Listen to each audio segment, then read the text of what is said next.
우리가 지난주 이 로마서 8장 말씀을 본문으로 시작해서 9장까지 이어서 보다가 이제 마쳤었죠.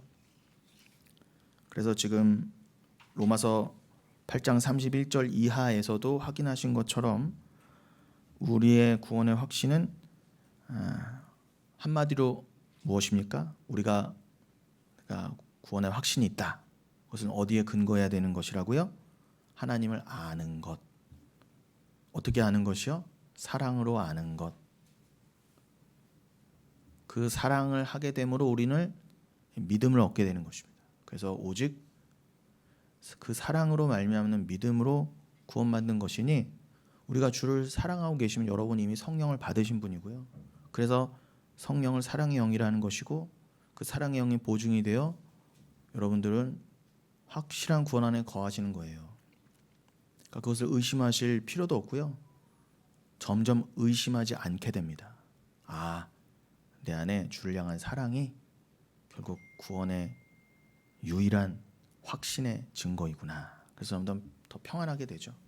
흔들리지 않게 됩니다. 그래서 어떻게 해요? 로마서 8장 이 후반부의 고백이요, 여러분의 것이 돼요. 이것은 사도 바울만의 것이 아닙니다. 여러분의 것이기도 하기 때문에 사도 바울의 입술을 통해, 인생을 통해 남겨두게 하신 거예요. 사도 바울이 아주 그냥 확고하게 말을 하죠. 그는 혈통적인 유대인이지만 그것과 상관없다. 나는 혈통으로 구원받은 것이 아니라 만세전에 주 안에 그 진짜 이스라엘, 영적 이스라엘로서, 혈통의 이스라엘이 아니라 영적 이스라엘로서 주님의 택하신 그 사랑으로 구원받았다. 누가 그 사랑에서 우리를 끊을 수 있으랴. 너희도 마찬가지. 우린 교회다. 함께 구원받은 교회로서 끊어줄 수 없다. 그게 혈통적 유대인이든 이방인이든 그것을 구별하는 거 아니다. 말씀하십니다. 그래서 누가 우리의 사랑에서, 주와 우리의 사랑에서 끊을 수 있겠느냐. 그 구원의 확신, 그것은 또 주일에도 우리가 더욱 자세히 나눈 바 되었었습니다. 자, 그럼 여러분, 아직까지 이 구원의 확신 가운데 온전히 거하지 못하는 사람들, 아직까지 주의 사랑을 깨달아야 하는 자들, 택함받은 자들이지만 아직 이 땅에서 눈이 열리고 귀가 열려야 되는 분들, 내지는 그죠? 또 이렇게 이 사도 바울의 논리에 대해서 분명히 비방하고 어그적거리는 사람이 있었어요. 이 성경이 쓰여진 이유는 단순히 나를 비방하는 자들에게 대응하기 위해서, 변증하기 위해서 쓴 것은 아니지만, 여러분, 성경은요, 믿는 자를 위해서 쓰여진 겁니다. 이 성경은 믿지 않는 자들을 위한 게 아니에요.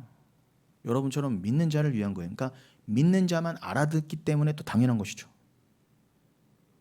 알아듣는 자를 위해서 쓰여진 게 성경이에요.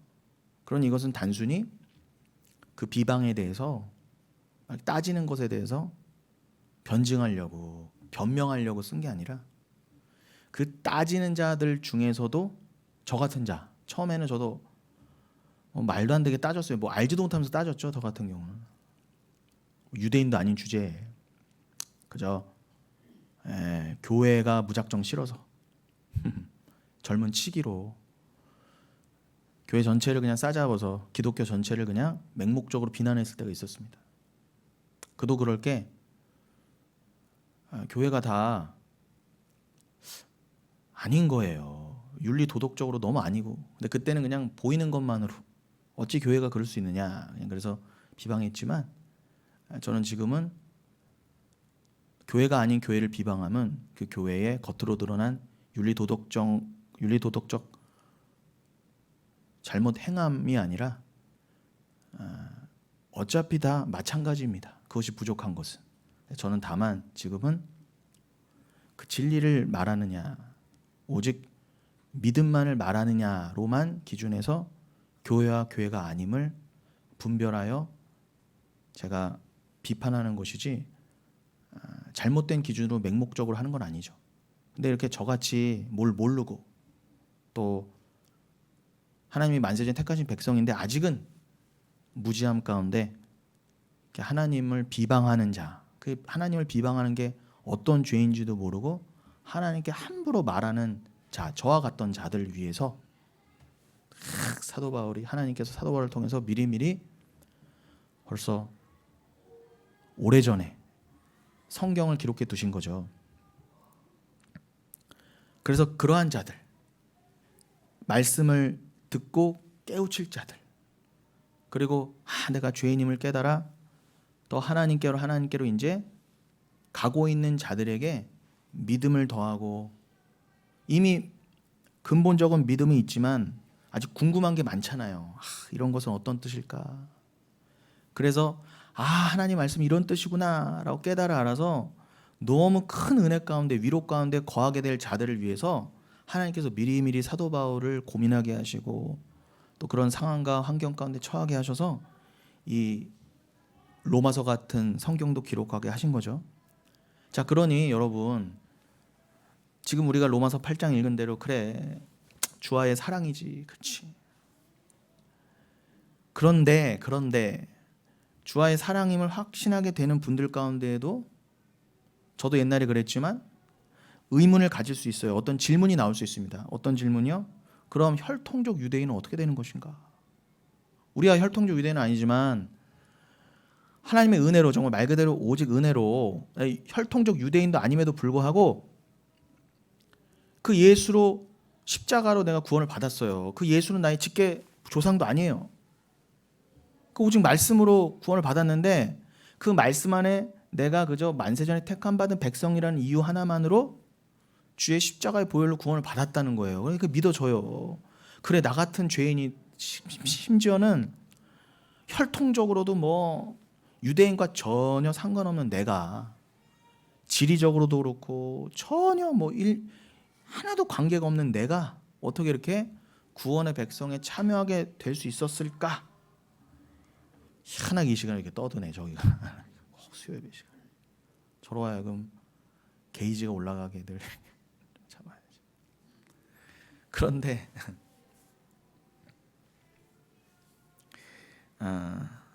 그러한 자들이 이건 정말 오직 은혜구나라고 그냥 절절하게 깨달은 분들이 질문을 가질 수 있잖아요. 아니, 그럼 나 같은 이런 이방인 중에 이방인이 그래, 예수의 피로 구원받은 건 정말 은혜 외에는 설명할 길이 없지 했는데, 그럼 저 혈통적 유대인들은 어떻게 되는 것일까 하고 의문을 가질 수 있잖아요.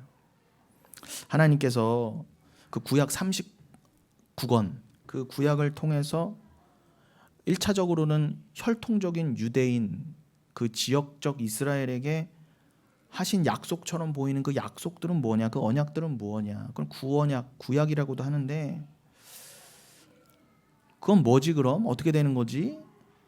이게 별개가 아닐 텐데 이걸 그럼 나는 믿음 안에서 이 신약의 백성으로서 어떻게 이 구약의 기록들을 문자적으로 보지 않고 어떻게 잘 이거를 해석할 수가 있지?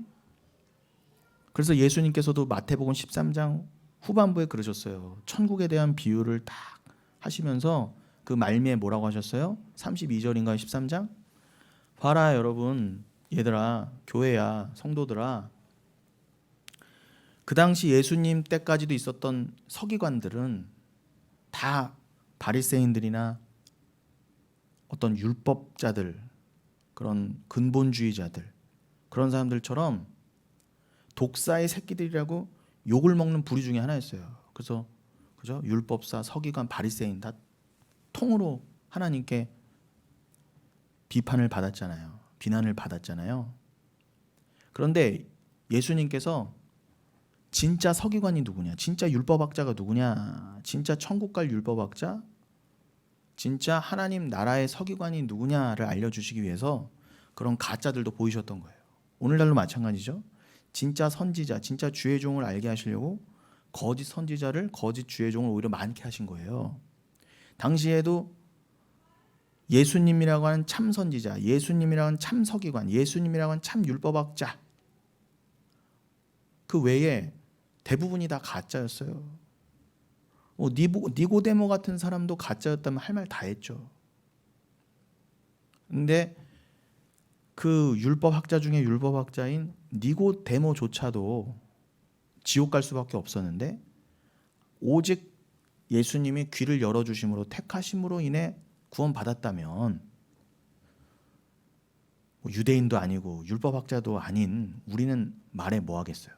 아무튼 예수님 당시에도 그냥 드글드글하게 했던 거짓 서기관들. 근데 서기관들이 뭐 하던 사람들이었어요? 펜을 들고요. 두루마리에다가 이렇게 하나님 말씀을 그대로 필사하던 자들이었어요. 이 사람들은요, 자기 일에 대한 자부심이 어마어마했어요. 정말 자기 몸을 정결하게 하면서 어떻게 하나님 말씀을 필사하는데 그냥 해요. 밥 먹다 하고 뭐 그냥 대강 일하다 해요. 그냥 막 자기 시간을 다 들여서, 원래 직업도 그렇지만 그냥 정결한 마음으로 한 땀 한 땀, 그 실수하면 안 되니까. 오늘처럼 뭐 컴퓨터로 프린팅하는 것도 아니고 자기가 한번 삐끗하면 이게 뭐 대대로 삐끗하게 되는 거니까 얼마나 비교해 가면서 이걸 한자 한자 졸지도 않고 그냥 밥도 굶어가면서 썼겠어요. 그게 서기관들이에요. 그래도 그 서기관들 덕분에 어떻게 해요? 오늘날 이 성경이 지금까지 남아 있는 겁니다. 여러분, 성경이 원본이 없어요. 여러분, 이 세상에 성경 원본은 없습니다. 그 원본의 진짜 내용을 천국 가서나 또 자세히 알게 되겠지만 여러분들이 보고 있는 건 다 오셨어요. 사본을 걸쳐서 이렇게 기록되게 된 거예요. 그러니까 여러분, 그 사본이 어떻게 남아 있게 됐겠어요? 서기관들이 있었으니까 사본이 남아 있을 것 아닙니까? 여러분, 참고로 저기 지금 이스라엘 국립박물관에 가면은 사해사본이 있고 걔네 알레포 사본을 갖고 있어요. 사해사본은 잘 아시는 것처럼 1940년대 초반에 그 쿰란 공동체로 추정되는 사해 인근에서 탁 그 목동 하나가 돌 던졌다가 그 동굴이 보여요. 그 사해 근처에. 그래서 돌 하나 뜩 던졌다가 쨍그랑 소리가 나는 거예요. 뭐 항아리 소리가 나냐. 그 거기 기어 들어가서 보니까 고문서들이 막 많은 거죠. 이거 좀 돈 좀 될까 하고 꺼내다가 시장에다 내다 팔았어요. 근데 그 영국의 어떤 고고학자가 그걸 시장 통해서 보고, 야, 이거 심상치 않다 이거. 그래서 갖고 가서 연구한 게 오늘날 그 유명한 사해사본이에요. 이 사해사본은 인류가 갖고 있는 구약 성경 중에 가장 오래된 거예요. 그때 그 하나님께서 안 발견하게 하셨으면은 그냥 뭐 어디 팔려갖고죠. 지금 존재하지도 않았겠죠. 그런데 기가 막힌 건 여러분, 그 사해사본이 발견되기 이전에, 제가 그 이스라엘 국립박물관에 알레포 사본도 갖고 있다 했죠.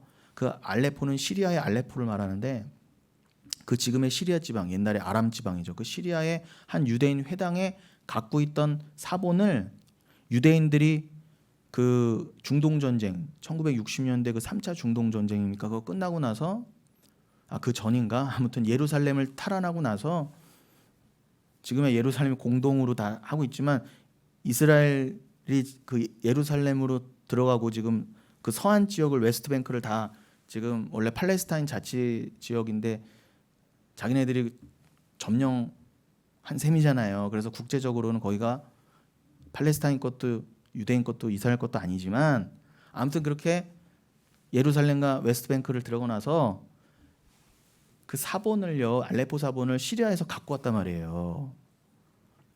근데 그 알레포 사본하고 사해 사본은 굉장히 갭이 있거든요. 시대적으로 쓰여진 갭이 있는데 사해 사본이 발견되기 전에는 인류가 갖고 있던 가장 오래된 사본이 구약 사본이 알레포 사본이었어요.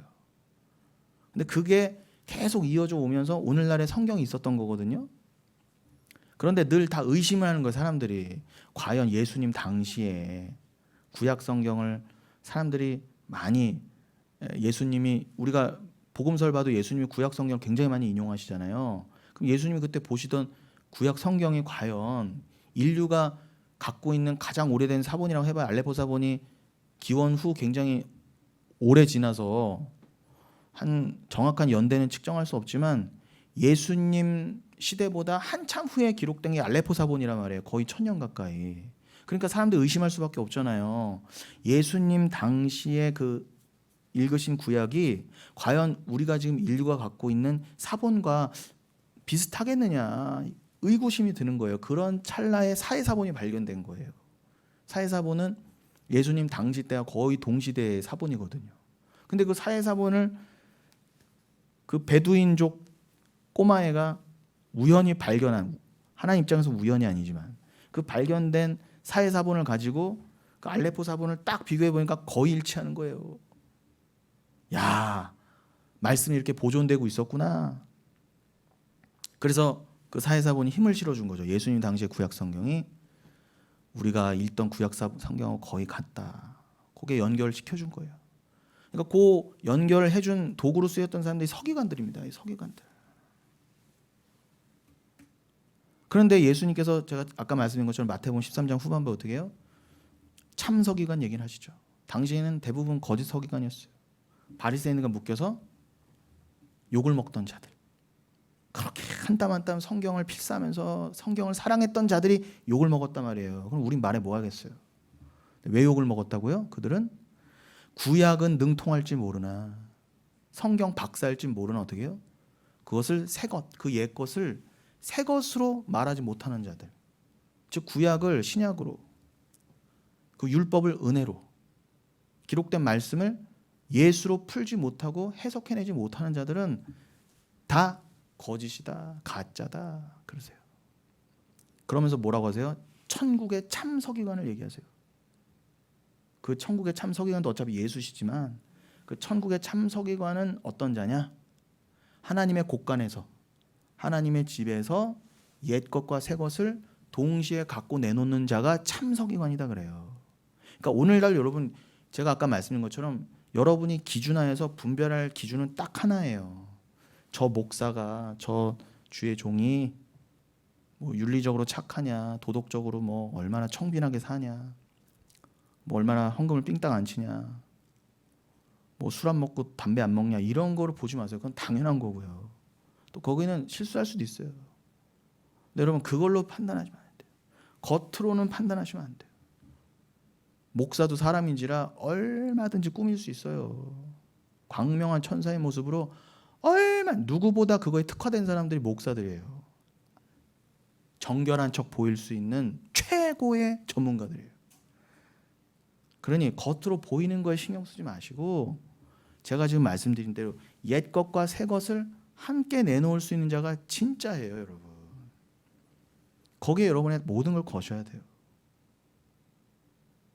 다른 거에 넘어지고 시험 들지 마시고 아유 목사가 어떻게 저 자식이 저렇게 살았대, 뭐 죽을 때 어떻게 죽었대, 이런 걸로 쓰러지고 넘어지지 마시고 사실요 참종은요 주일에 말씀드린 스데반처럼 돌 맞아 죽어야 맞아요.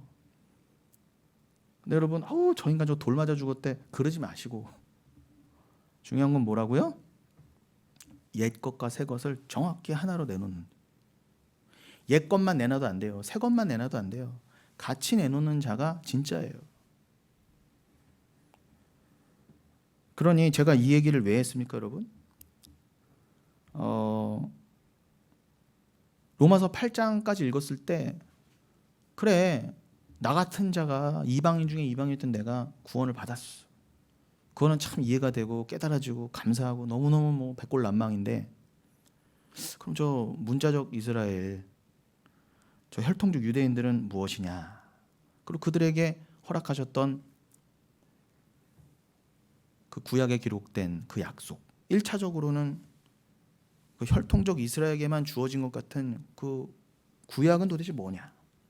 그러니까 그 구약은 뭐냐 했을 때 제가 지금 말씀인 것처럼 신약으로 붙여서 예수로 해석할 수 있는 게 진짜예요. 그 해석이 진짜예요.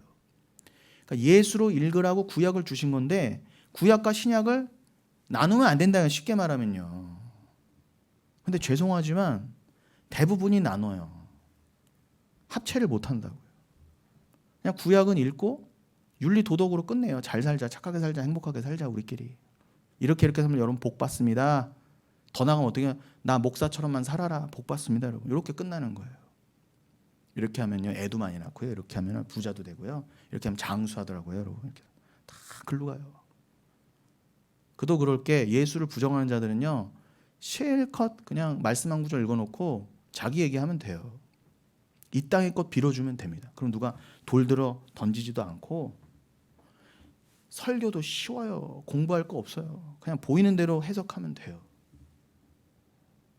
그러나 분명히 복음을 깨달은 자들 중에는 여러분처럼 말씀을 또 더 공부할수록 어떻게 해요? 구약과의 관계가 궁금해지거든요. 그래, 나는 이렇게 은혜 가운데 있는데 그러면 저 구약의 백성은 다 버리신 것인가? 그 구약에 대한 그 약속이 결국 우리에 대한 약속이고, 이것은 즉 천국에 관한 것인데,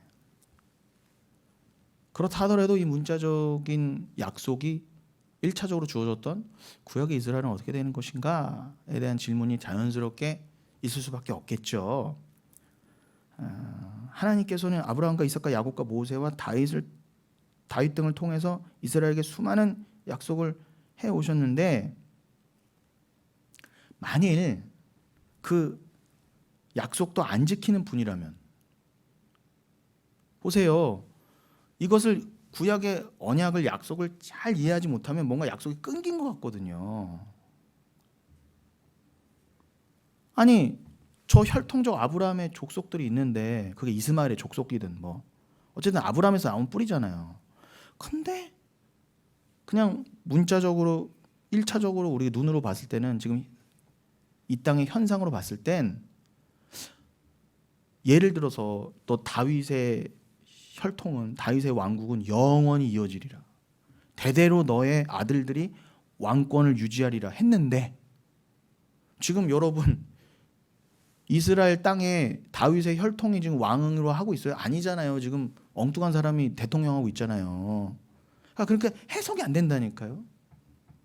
분명히 하나님 영원히 너의 왕권을 지키신다 했는데 이거 왜 이러지? 안 맞지?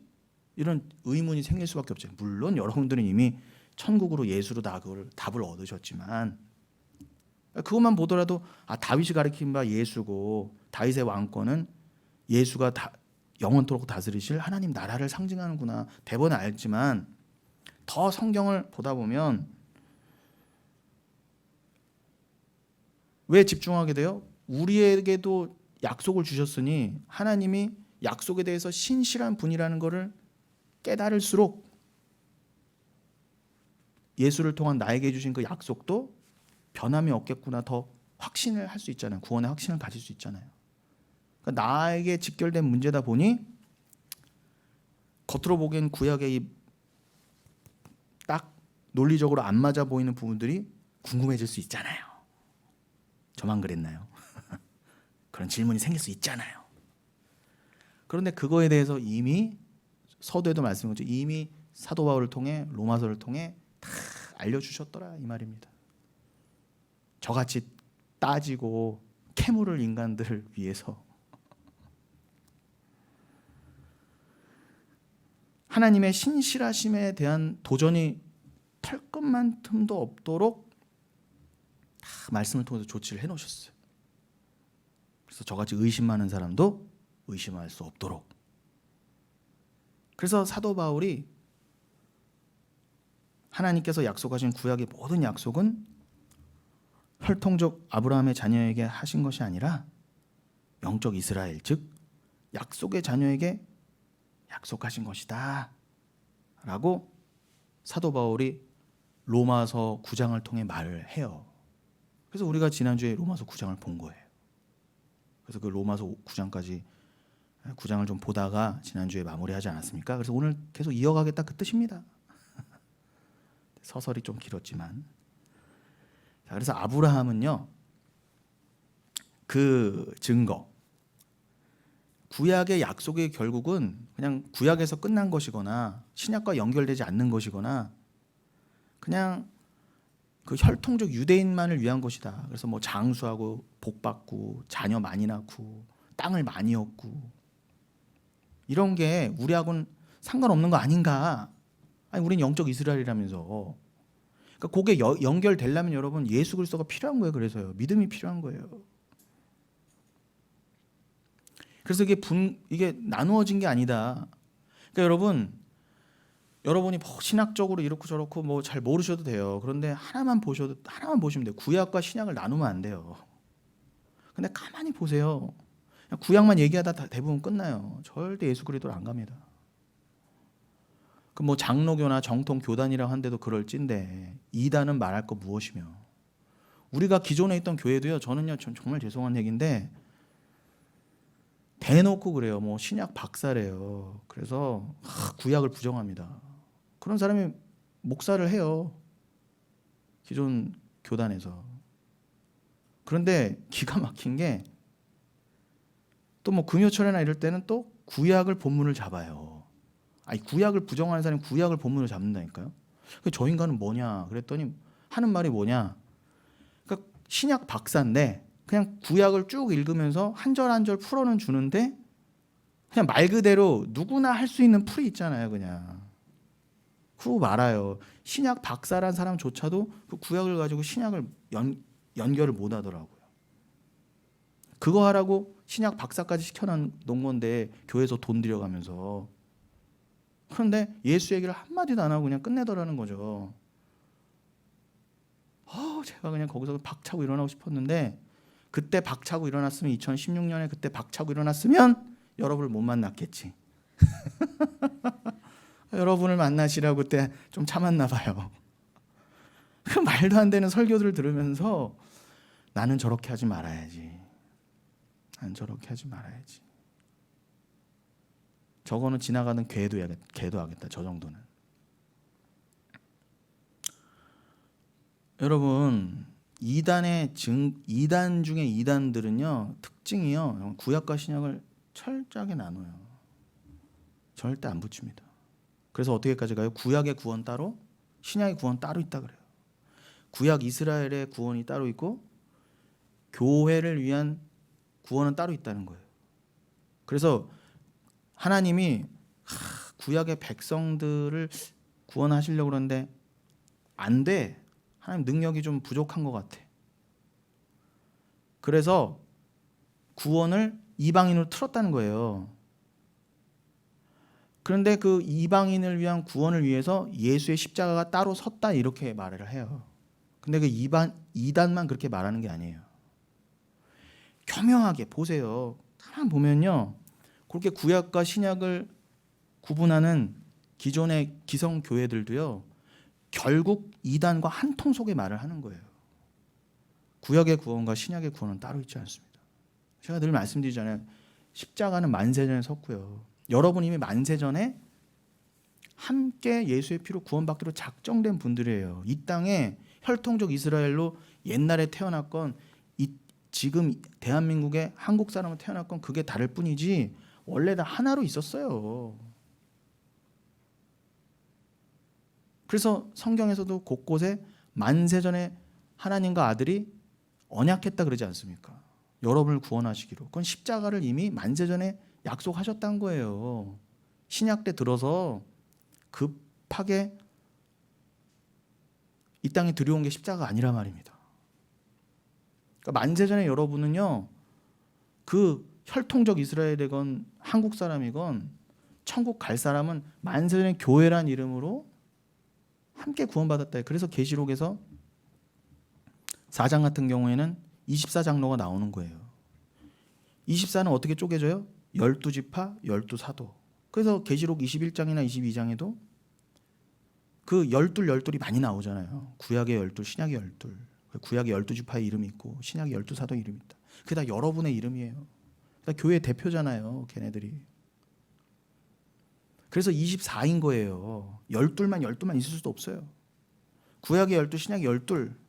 이건 다 하나님 입장에서는 다 동일한 교회다 그거예요. 구약에서 신약에 이르기까지 다 예수의 피로 구원받을 자들을 상징하는 게 24예요. 그래서 12지파 12사도인 거예요, 여러분. 그런데 어떻게 구약과 신약이 나눠져요? 어떻게 예수 피는 이방인들만 위해서 뿌려진 게 예수 피입니까? 이게 논리적으로도 안 되거든요.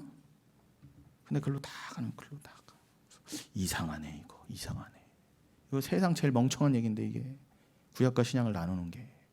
그리고 심지어는 세대주의까지 나왔어요.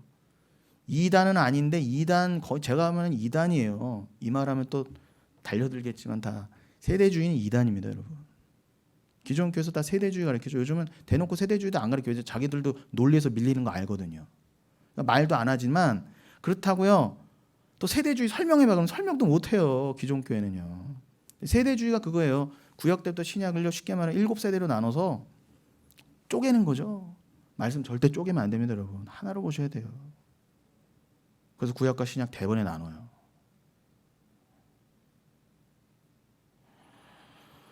사도 바울이 아니라 하지 않습니까? 주님이 인쳐주셔서 성경으로 기록됐지 않습니까? 자, 그래서 이런 배경 가운데 아브라함은 여러분 제가 말씀드린 그 증거로서 약속의 자녀의 상징인 이삭과 이스마엘을 얻었잖아요.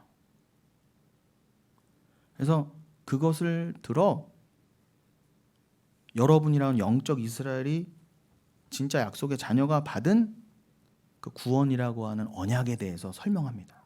이삭과 이스마엘을 들어. 여러분, 우리가 지난 시간에도 확인한 것처럼 이삭은 뭐 잘난 게 없어요. 이스마엘도 뭐 그렇게 잘못한 것도 없어요. 그런데 왜 하나님이 이미 만세전에 이삭은 택하시고 이스마엘은 버리셨냐 말이에요. 그걸 니들 어떻게 설명할 거야? 사도 바울이 그럽니다. 하나님 택하심인 거야. 혈통이 아니야. 아니 같은 아브라함의 직계 자손이잖아요. 와이프는 다르지만 배다르긴 하지만 이삭도 이스마엘도 아브라함의 아들 아닙니까? 근데 왜 이삭은 택하시고 이스마엘은 버리셨어요, 여러분?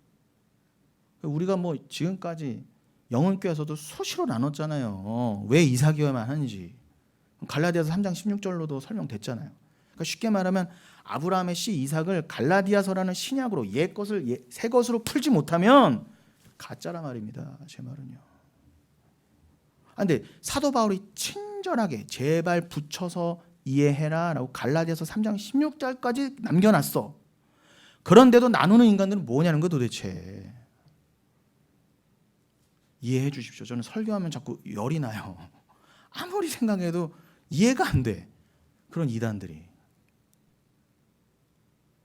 그러면 또 이렇게 질문할 인간들이 있겠죠? 아유, 이삭은 적자고 정실 자녀고 이스마엘은 서자잖아. 그 하갈한테서 났잖아. 그래서 아니에요. 여러분 구원은 혈통에 있지 않잖아요. 이삭으로 설명된 예수란 씨 때문에 그런 거예요. 갈라디아서 3장 16절에 나온 것처럼 그 예수라고 하는 진짜 씨앗, 생명 얻을 씨앗, 그 씨를 품고 있는 예수를 설명하려고 그 참 후손인, 참 씨앗이신, 그 참 생명을 갖고 계신 예수로만 나의 진짜 아들들, 천국의 백성들은 탄생한다라는 것을 알려주시려고 그 우리의 진짜 약속의 후손 예수 그리스도를 설명하시려고 약속으로만, 은혜로만 태어난 이삭이 필요했던 거예요. 그걸 설명하시려고. 근데 이스마엘은 여러분 잘 아시는 것처럼 인간의 힘으로 낳은 아들이잖아요. 약속으로 낳은 아들이 아니잖아요. 야, 이스마엘은 내 힘으로 낳았어. 내가 아직 정력이 팔팔할 때 내 뜻대로 내 정욕으로 낳은 아들이야. 이 뜻이잖아요. 이스마엘은요. 어떻게 보면 이스마엘이 더 팔팔했을 거예요. 젊은 하갈에서도 낳았고 아브라함이 더 젊었을 때 낳았고 생물학적으로도 이스마엘이 훨씬 뛰어났을 거예요. 똑똑하고 힘도 있고. 그런데 오히려 하나님이 부정하신단 말이에요. 인본주의는요. 그걸 이해하셔야죠. 근데 왜 우리는 자꾸 인본주의에 창념합니까? 아우 겉으로 보기에 화려한 것, 겉으로 보기에 잘생긴 사람, 겉으로 보기에 저렇게 구척장신인 사람, 자꾸 우리는 겉으로 나가요. 그러니까 하나님이 자꾸 나는 외모로 안 본다. 사울을 패하시고 에서를 패하시고 이스마엘을 패하시는 거예요. 그 뜻을 아셔야죠. 하나님 일부러 찌질한 사람 좋아하신다는 게 아니라 천국 들어갈 백성은 내 뜻으로만 들어간다. 인간의 잘남이 아니야를 강조하시려는 거예요. 거기에 포인트가 있는 거예요. 그래서 이삭은 택함 받은 거예요. 이삭 잘난 거 하나도 없어요. 오히려 이삭은요 하나님 앞에 못나야 돼요. 전혀 구원받을 만한 정말 저처럼 일고의 가치가 없어야 돼요. 그래야 하나님의 뜻이 더 드러나는 거예요. 그럼 또 이렇게 묻는 사람이 있겠죠? 제가 말씀드린 것처럼 에휴 이삭은 적자니까 정실에서 났으니까 그래서 사도 바울이 9장에서 이어서 후반부에 가면서 뭘 예로 들어서 그에 대해서 설명을 해놨어요? 야곱과 에서를 들어서. 야곱과 에서는 쌍둥이였잖아요. 뭐 배다른 애들이 아니에요. 다 리브가에서 나왔잖아요. 그러니 서자니 적자니 따질 수 없어요. 그런데 하나님께서는 야곱의 족속만 택하셨다. 에서는 다 버리셨다. 그런데 그게 믿음이 없는 자는 어떻게 해요? 어떻게 하나님의 에서를 버리시냐고. 어떻게 당신이 그럴 수 있냐. 이런 인간들이 손가락 확 꺾어버리는 거예요. 꼭 은혜를 모르는 자들이 그런 이빠른 말을 해요. 에서는 왜 그렇게 하셨냐고. 하나님이 야곱을 택하셨다는데 누가 무슨 말을 하리요. 이게 지난주에 설교 제목이기도 했잖아요. 그래서 9장 10절 이하를 다시 한번 볼까요? 로마서 9장 10절 이하. 네. 그뿐 아니라 또한 리브가가 우리 조상 이삭 한 사람으로 말미암아 임신하였는데 그 자식들이 아직 나지도 아니하고 무슨 선이나 악을 행하지 아니한 때에 택하심을 따라 되는 하나님의 뜻이 행위로 말미암지 않고 오직 부르시는 이로 말미암아 서게 하려 하사 리브가에게 이르시되 큰 자가 어린 자를 섬기리라 하셨나니 기록된 바 내가 야곱은 사랑하고 에서는 미워하였다 하신 것 같으니라. 그런즉 우리가 무슨 말을 하리요. 하나님께 불의가 있느냐? 그럴 수 없느니라. 모세에게 이르시되 내가 긍휼히 여길 자를 긍휼히 여기고 불쌍히 여길 자를 불쌍히 여기리라 하셨으니 그런즉 원하는 자로 말미암도 아니요 다른 박질하는 자로 말미암도 아니요 오직 긍휼히 여기시는 하나님으로 말미암음이라. 확실히 그냥 못을 박습니다. 야곱과 에서를 봐라. 분명히 내가 리브가에게 만세전의 뜻대로 약속을 주고 분명히 예언을 했다. 큰 자가 작은 자를 섬기리라. 에서가 야곱을 섬기리라 했는데 리브가는 직접 약속을 듣고도 그걸 못 믿었어요. 멍청한 진짜. 근데 우리가 다 리브가 같아요. 아무리 말씀으로 설명을 해주셔도 또 딴짓하는 게 우리예요.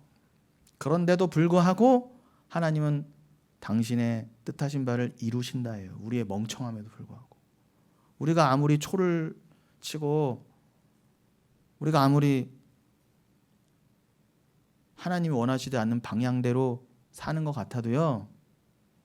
결국 하나님이 그것도 다 계산하시고 뜻하시고 결국 야곱을 인도 하셔서 결국은 약속의 자리에 갖다 놓으셨잖아요. 그런 것처럼 때론 우리의 실수가 하나님의 뜻을 어기는 것이 아닌가. 하나님의 뜻은 우리 인간의 방해로 이루어지지 않는 것이 아닌가. 걱정하실 필요가 없어요. 그러니까 우리는 믿음의 확신을, 구원의 확신을 그래서 가지셔야 돼요. 의심하지 마세요. 담대하시고 제발 두려워하지 마십시오. 두려워하는 건 왜 두려워하는 거예요? 하나님을 모르니까. 하나님 되심을 모르니까. 과거에 내가 이렇게 해서 하나님이 날 버리시거나 뜻하신 바대로 못 하시는 거 아니야? 그때 내가 그렇게 못했기 때문에 하나님 지금도 헤매시는 거 아닌가? 하나님 뭐 날 잊으셨나? 자꾸 이렇게 가는 거예요. 그럴 리 없어요. 걱정하지 마세요 제발. 그런 것 없습니다. 제가 괜히 드리는 말씀이 아니라 여러분 위로하려고 괜히 드리는 말씀이 아니라 말씀이 그렇게 돼 있잖아요. 말씀이요. 저는 그래서 말씀만 말씀드린다니까요. 저도 인생이잖아요. 저도 제 인생에 설명이 안 될 때가 많아요. 알고 싶은 것도 많고요. 그냥 믿고 가는 겁니다, 여러분. 분명히 야곱과 같은 자도 하나님이 구원하신다. 구원하셨음을 보면 나도 구원하실 것이다. 믿고 가는 것입니다. 그 믿음이 귀하다는 거 그러세요. 그 믿음은 하나님 것이란 겁니다. 그러니 아직 야곱과 에서가 엄마 뱃속에서 나지 않을 때부터 이미 정하신 바라 그래요. 이건 인간 측에서 어떠한 행위도 간섭할 여지가 없어요. 믿으시기 바랍니다. 기록된 바 그럼에도 내가 야곱은 사랑하고 에서는 미워하였다 하신 것 같으니라. 근데 여기에 대해서 14절 우리가 무슨 말을 하리요. 토달지 말라는 거예요. 토다는 게 죄인이에요. 진짜 끝까지 죄인으로 남은 인간들이에요. 토다는 인간들이. 아니 다른 데는 다 토달지도 않고 이방에게도 순종하고 심지어 군대 가서도 무조건 까라면 까고 다른 데서는 그렇게 토 하나 안 덜면서 어떻게 이렇게 하나님 말씀에 토를 달아요? 토를 다세요 도대체. 정말 토를 달지 말아야 될 하나님 말씀에 토를 실컷 달어. 하나님께 불의가 있느냐? 니들이 자꾸 토 달면 하나님 그러시면 안 돼요. 어떻게 그러실 수 있어요? 그거 맞아요 하나님? 이러면 니들이 감히 어떻게 해요? 하나님을 불의한 자로 만드는 거다. 하나님 불의할 수 있느냐? 하나님만이 온 우주 가운데 유일하게 오르신 절대 선이신 분인데 그리고 절대자가 절대 권력자가 절대 주권자가 그렇게 하시겠다는데 여러분 이 땅에서도 대통령이 그렇게 하겠다는데 이렇게 하게 놔둬야지 하시면서 어떻게 하나님이 그렇게 하겠다는데 이렇게 토가 많이 달려요. 아니 막말로 제일 힘센 자가 그렇게 하겠다는데 사실 우리는 나 죽었다고 쫓아가는 게 맞아요. 근데 하나님은 억지로 우리를 그렇게 안 끌고 가신다는 거예요. 세상의 군주와 군왕들은 어떻게 해요? 돈으로 무릎 꿇리고 권력으로 무릎 꿇려 어떻게 해요? 까라면 까 이것들아. 무슨 개돼지들이 할 말이 많어 이렇게. 그냥 이렇게 오라면 오는 것이지 뭐 이렇게 할 말이 많어. 니들 뜻이 어디 있어? 무슨 시위를 하고 무슨 뭐 이런 것들을 하면서 그냥 다 죽이면 돼요. 세상 군왕도 그러할진데. 하나님이 그러신다면 죽어야 돼요 우리는요. 그래서 우리는 다 지옥 갈 수밖에 없었어요. 감히 어떻게 선악과를 따먹습니까? 감히 어떻게 하나님 앞에 망발을 이렇게 마음만으로 먹는 것만으로도 여러분 하나님이 어떻게 그러실 수 있어? 마음만 먹으셔도 여러분 지옥 가셔야 돼요. 옛날에 여러분 서슬퍼럴 때 뭐 50 정권이나 이럴 때도 말 한번 삐끗해도 다 끌려갔잖아요. 그런데 어떻게 추상 같은 하나님 앞에 마음만 잘못 먹어도 다 끌려가셔야 돼 지옥에. 그러나 하나님은요 여러분의 마음을 꿀피시는 거예요. 억지로가 아니라 맞아요 하나님. 어떻게 내가 하나님께 무슨 말을 하겠습니까? 하나님이 다 맞으시죠. 이렇게 여러분들을 만들어 가신다. 안 그러셔도 되는데 우리를 어떨 때는 위로하시고 어떨 때는 우리에게 설득하시고 어떨 때는 이렇게 저 같은 목사를 통해서도 말씀을 전하게 하셔서 여러분들을 그 말씀에 무릎 꿇게 하시는 거예요. 그래야 맞아요. 사랑이죠. 맞아요. 그렇게 수긍이 되고 인정이 되어야 그걸 뭐 인격정이든 뭐 어떤 표현이든 하나님 우리에게 근데 굳이 인격 따지실 필요 없어요. 우리한테 굳이 인격적으로 대하실 필요 없어요 여러분. 근데 왜 이렇게 우리는 하나님께 당당해요? 근데 하나님이 그러면 성령까지 보내주셔서 아직은 이 종말의 전까지 여러분들을 설득하시고 위로하시고 왜 그러셔야만 해요? 여러분 사랑하시니까. 그럼 여러분들이 그 사랑에 감동 감화되어야 영원토록 맞아 난 하나님 사랑하니까 나 하나님이 이렇게 말한 대로 다 믿어지더라.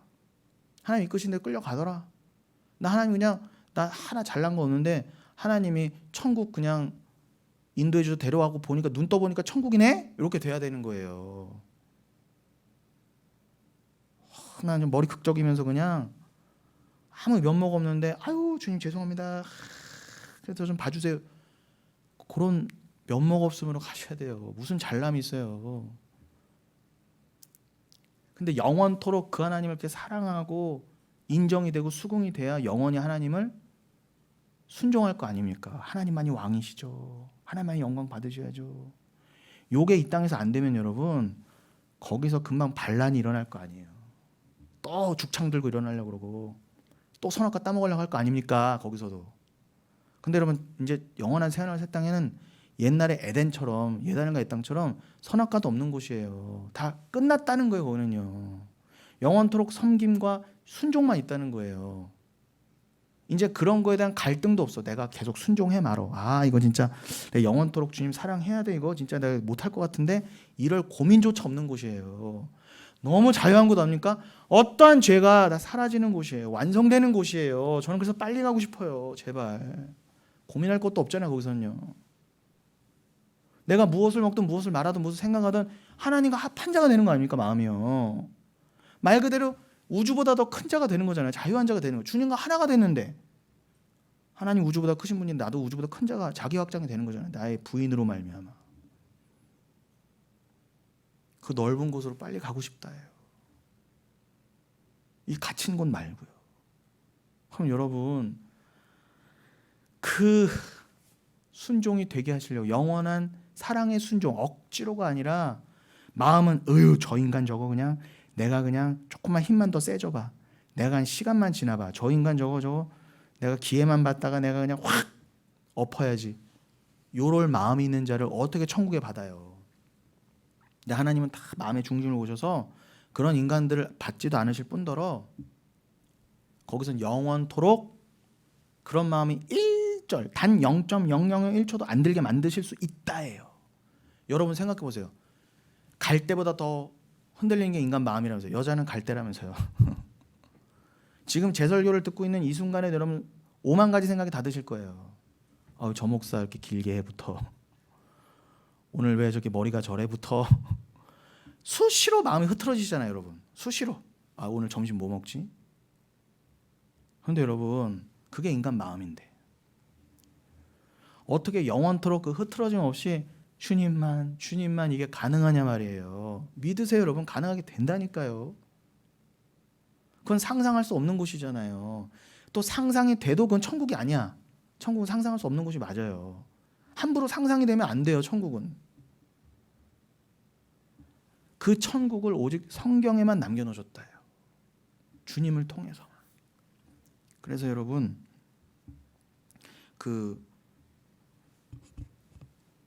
지금 9장 읽으신 것처럼 15절에 뭐라고요? 모세에게도 이르시되 내가 긍휼히 여길 자를 긍휼히 여기고 불쌍히 여길 자를 불쌍히 여기리라 하였으니 그런즉 원하는 자로 말미암도 아니요 다른 박제하는 자로 말미암도 아니요 오직 긍휼히 여기시는 하나님으로 말미암아. 오직 뭐라고요? 다른 거 하나도 없어요. 오직 긍휼히 여기시는 하나님으로 말미암는 거예요. 인간의 뜻 없어요. 쟤는 왜 긍휼히 여기시고 쟤는 왜 긍휼히 안 여기세요? 따질 수 없어요. 하나님 뜻이에요. 그럴 수 없느니라. 근데 그게 또 믿어져요. 그래 긍휼밖에 없지. 사랑밖에 없지. 그래 사랑은 선택이지. 사랑은 선택이라는 거는 요번 주 주일에도 나눴던 바죠. 자, 그래서 그렇다고 한다면 여러분 또 어떤 질문이 나오겠어요? 여기까지 잘 왔는데 또 어떤 질문이 나올 수 있어요? 아니 뱃속에서부터 아무런 행위를 하지 않았을 때 그렇게 하나님께서 누구를 택하셨다면 그 하나님의 일은 불공평한 거 아니야? 이래서 야곱과 에서 그 이삭과 이스마엘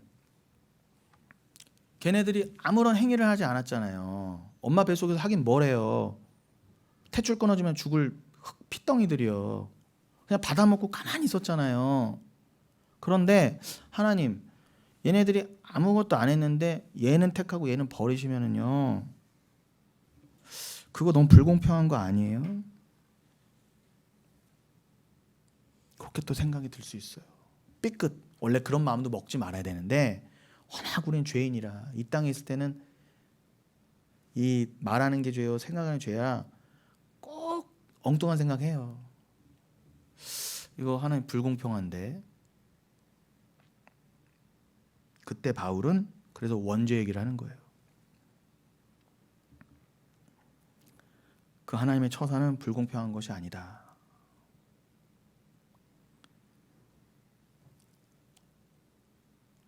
아니 생각해 보세요.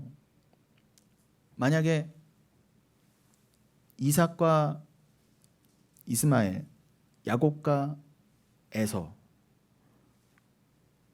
걔네들의 어떤 행위로서 자격으로 하나님 정하신 게 아니라면 억울할 만 하잖아요. 에서나 이스마엘 입장에선 내가 뭐 아무것도 한 것도 없는데 그럼 나는 왜 택하지 않으셨어요? 불공평합니다. 또 뛰두르고 시위할 수 있잖아요. 아니 그렇게 아무것도 행위가 안 했는데도 누군 천국이고 지옥이면 불공평하다고 하나님께 따질 수 있잖아요. 그래서 하나님은 어떻게 해요? 모든 인간을 원죄 가운데 죄 가운데 두셨다 해요. 다 죄 가운데 두셨다. 인간적에서 어떠한 망발이나 그러한 잘못된 얘기가 나오지 않도록 제가 말씀드린 것처럼 여러분, 아니 지옥 간 사람들이 불평할 수 있잖아요. 난 왜 지옥 갔어야 돼요?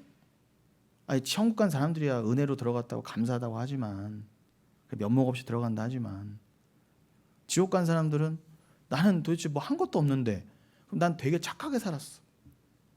세금도 잘 내고 나는 심지어 나라도 구했어. 나는 청빈하게 살았어. 일평생 윤리 도덕적으로 완벽한 삶을 살았어. 그런데 난 왜 지옥 가야 돼요? 라고 했을 때 하나님도 굳이 설명하실 필요 없지만, 하나님 설명하실 필요 없습니다 여러분. 욥한테도요 굳이 다 설명 안 하셨어요. 근데 어떻게 해요? 너무 친절하신 하나님께서 그거에 대해서 아무 말 못하게 어떻게 해요? 다 인간을 원죄에 가두셨다. 원죄에 가두셨다.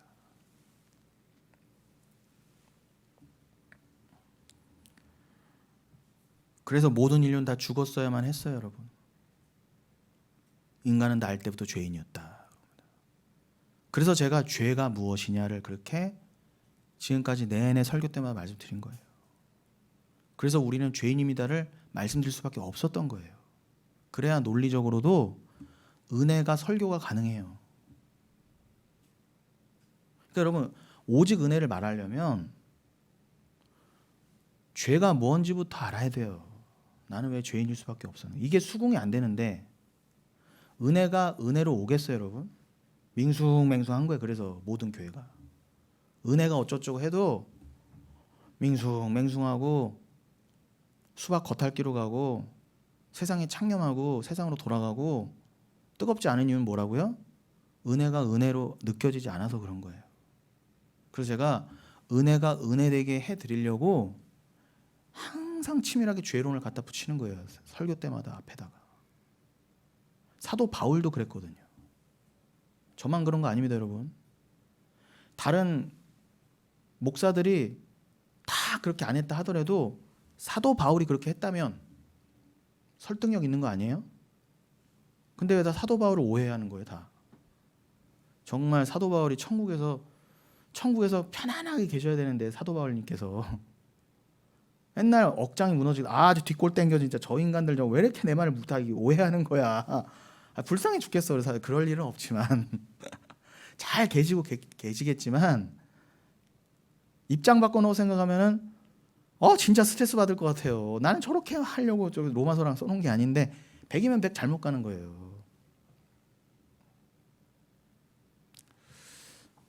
죄입니다 여러분. 원죄. 죄가 뭐예요? 나를 부인하지 못하는 게 죄예요. 한마디로 나를 사랑함이 죄예요. 천국과 지옥을 못 알아먹는 게 죄입니다. 예수를 사랑하지 않아 못 믿는 게 죄예요. 두려운 게 죄예요. 무식한 게 죄예요. 근데 이게 인정이 안 되는 거예요. 내가 얼마나 잘난 인간인데 나를 왜 죄인이라고 그래.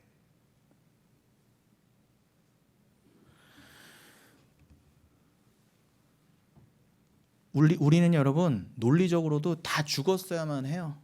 죄인으로.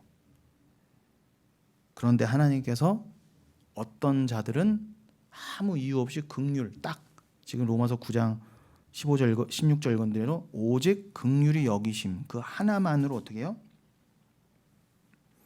누군가는 건져내셨다. 그게 왜 불공평한 거야? 이렇게 되는 거예요. 여러분 우리는 할 말이 없어요. 무엇을 했던 어떻게 살았던 우리는 원래 다 지옥 가야 됐다니까요 여러분. 태어나자마자 그냥 그게 결정돼 있었어요 원래. 뭐라고 설명해야 되지? 그러니까 나면서부터 죄인이란 건 뭐예요? 원래 하나님의 개입이 없었다면 그냥 나자마자 그냥 다 지옥 갈 운명이었단 말이에요, 우리는요. 근데 무슨 말이 할 필요가 있어요. 내가 아무리 인류 공영에 유익을 끼치고 내가 강남에 빌딩을 사놨고요, 내가 이렇게 잘났어요, 서울대 하버드대 나왔어요 했다 한들 나면서부터 지옥 갈 운명이었었다면 무슨 할 말이 있겠어요? 무슨 할 말이요 도대체. 인생 왜 살아요? 안 태어난 게 낫다니까요. 나면서부터 지옥일 거면. 맞잖아요 여러분. 한 인생 잘 살려고 태어납니까 여러분? 어차피 지옥인데. 근데 이게 인정이 안 되는 거예요 서로요. 그러니까 서로 잘났다는 거예요. 뭐 인생이 어떻고 뭐 인본주의가 나오고. 여러분 아무리 생각, 제가 오면서 생각했지만 그렇게 로마 제국이 뭐, 여러분 로마 제국이 로만 가톨릭이 나온 나라잖아요. 313년에 밀라노 칙령 있고 나서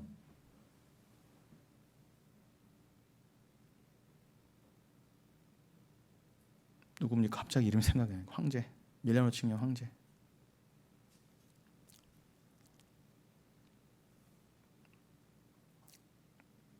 아니, 동로마를 천도시킨 사람 있잖아요. 갑자기 생각이 안 나요. 가장 유명한 사람. 어이 답답해. 누구죠? 이채성성 교회. 콘스탄티누스 1세. 콘스탄티누스가 로마를 인정하잖아요. 아니, 기독교를 인정하잖아요. 로마 제국 안에서.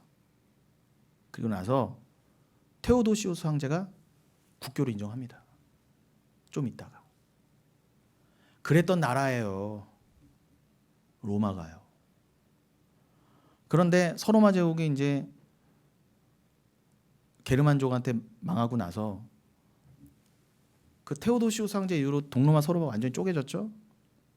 그 다음에 이제 비잔티움죠. 동로마는 한 1000년이 더 갔다고요. 한 1450 몇 년까지. 그런데 그 동로마가 유지되면서 어떻게 서로마를 어떻게든 더 재건해 보려고, 서로마를 다시 좀 로마로 흡수하려고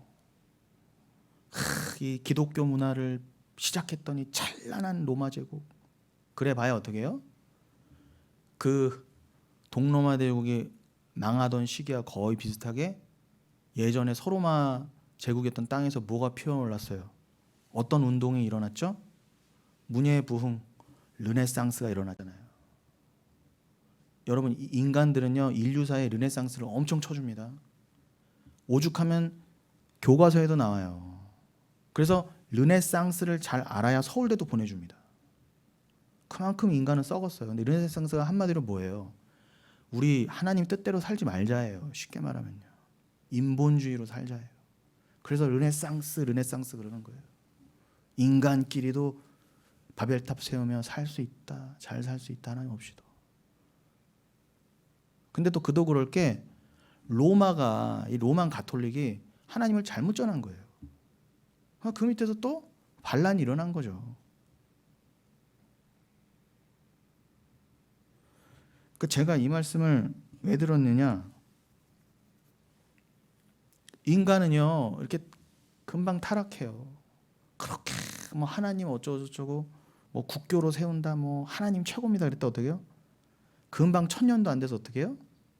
하나님이 어딨냐? 인간이 최고다. 거기서 르네상스가 일어나요. 여러분 인간은요 아무것도 아닙니다. 잘나봐야, 똑똑해봐야 어떻게 해요? 다 지옥 갈 짓밖에 안 하는 거예요. 근데 뭐 서로 인간끼리 잘났다 금을 달아주고 은을 달아주고 화환을 달아줍니까?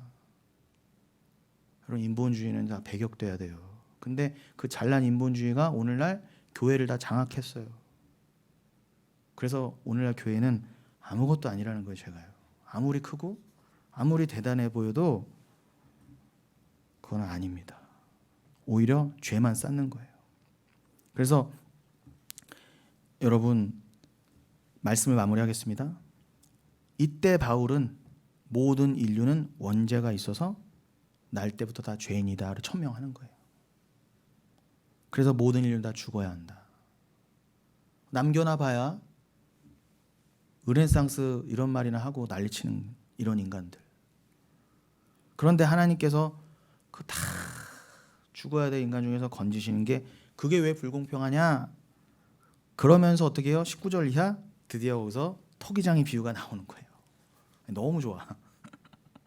토기장의 비유 뭐라고 하나요? 19절 이하. 혹 네가 내게 말하기를 그러면 하나님이 어찌하여 허물하시느냐 누가 그 뜻을 대적하느냐 하리니 이 사람아 네가 누구에게 감히 하나님께 반문하느냐 지음을 받은 물건이 지은 자에게 어찌 나를 이같이 만들었느냐 말하겠느냐 토기장이가 진흙 한 덩어리로 하나는 귀 있을 그릇을 하나는 천 있을 그릇을 만들 권한이 없느냐 그러는 거예요. 여기서 토기장의 비유가 나오는 거예요. 우리는 뭐 하나님은 토기장 우리는 진흙 말만 그러죠. 아니에요 여러분. 정말 하나님이 토기장이신 게 이해가 되시고 인정이 되시냐 말이에요. 믿음이 없이는 안 돼요. 19절 다시 한번 볼까요? 네가 나한테 따지기를 그죠? 그러면 하나님이 어찌하여 허물하시느냐 하나님이 다 덮어놓고 엄마 뱃속에서부터 택함 받은 자 택함 받은 자 택하지 않은 자 경하셨다면 어떻게 하나님이 인간에게 허물이 있다고 인간을 허물하시겠느냐 인간을 비방하실 수 있느냐 그럴 수 없지 않아요 라고 이빠른 말 하는 인간들이 있다는 말이에요. 그때 바울이 한마디로 가름하기를 뭐라고 그래요? 네가 내게 말하기를 그러면 하나님이 어찌하여 허물하느냐 누가 그러면서 20절에 뭐라고요? 이 사람아 네가 그렇게 말할 수가 있어? 네가 어떻게 하나님께 그렇게 반문할 수가 있어? 지음을 받은 물건이야. 토기장이만 봐도 봐라.